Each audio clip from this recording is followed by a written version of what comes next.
नमस्कार। ज्योतिष, कुंडली इत्यादि संबंधित किसी भी परामर्श के लिए दिए गए नंबर पर कॉल करें। धन्यवाद। नमस्कार, मैं पंडित प्रभाकर ज्योतिष आचार्य आप सभी का जीवन दिशा में हार्दिक स्वागत अभिनंदन करता हूं। आज मैं जीवन दिशा ज्योतिष के माध्यम से आपको आपके जीवन में वो घटित होने वाली तमाम चीज़ों के बारे में जानकारी देंगे जो आपके जीवन को प्रभावित करते हैं। सर्वप्रथम आपके जीवन में ज्योतिष का रोल क्या है।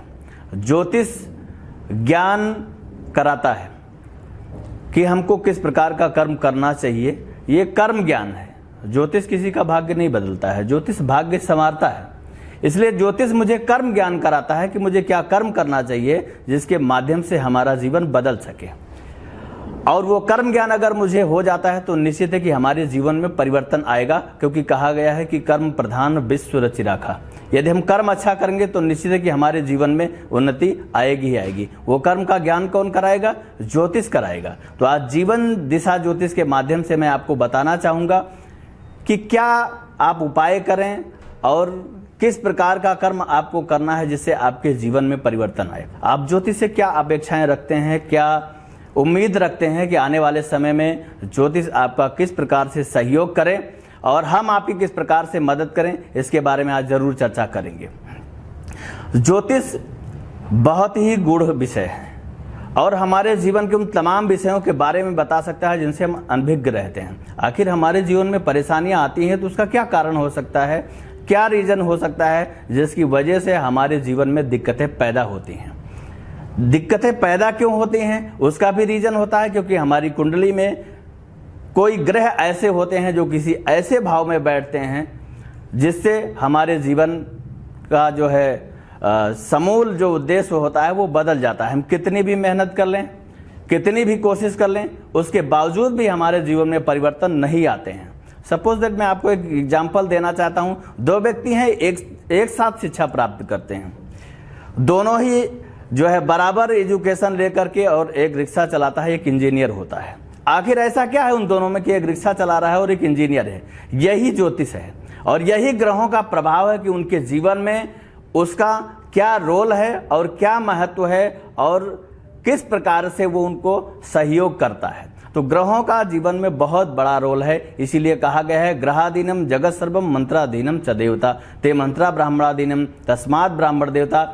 इसलिए ग्रहों के ऊपर संपूर्ण जीवन जो है डिपेंड होता है। वो स्वयं भगवान भी इन ग्रहों के प्रभाव से नहीं बच पाते हैं यदि उनके जीवन में भी ग्रह प्रवेश करते हैं। जैसे कि आप मर्यादा पुरुषोत्तम भगवान श्री राम को ही ले लीजिए, ग्रहों के प्रभाव से वो भी नहीं बच पाए। भगवान शंकर को ले लीजिए, ग्रहों के प्रभाव से वो भी नहीं बच पाए।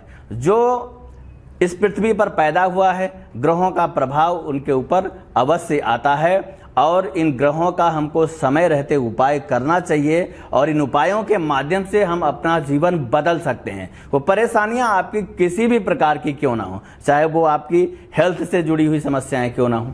अगर हम हेल्थ की ही बात करते हैं, हमारे जीवन में ऐसी समस्याएं आती क्यों हैं?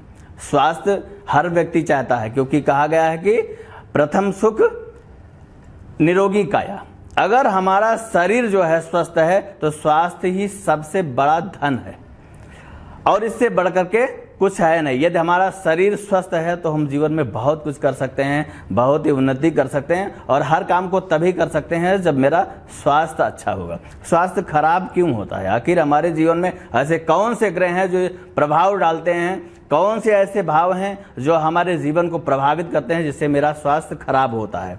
आज मैं चर्चा करूंगा इसके विषय में, जितना भी समय मिलेगा। उससे पहले मैं आप सभी लोगों को एक चीज और बताना चाहूंगा कि आप जीवन दिशा के माध्यम से जुड़ करके आप अपनी हर समस्याओं का समाधान प्राप्त कर सकते हैं। कॉल भी कर सकते हैं, जो स्क्रीन पे नंबर आपको दिखाई दे रहे हैं इस पे कॉल करिए। और यदि आपके मन में कोई सवाल है तो आप मुझे कमेंट बॉक्स में जा करके कमेंट भी कर सकते हैं। तो आप देर न करें, अगर आप अपना जीवन बदलना चाहते हैं तो आप मुझे तुरंत अभी कॉल करें। हमारे संस्थान के माध्यम से आपके सभी समस्याओं का समाधान अवश्य किया जाएगा। एक कॉल आपके पूरे जीवन को बदल सकता है। तो मैं कोशिश करूंगा और वीडियो को पूरा आप लोग देखते रहिए। नमस्कार।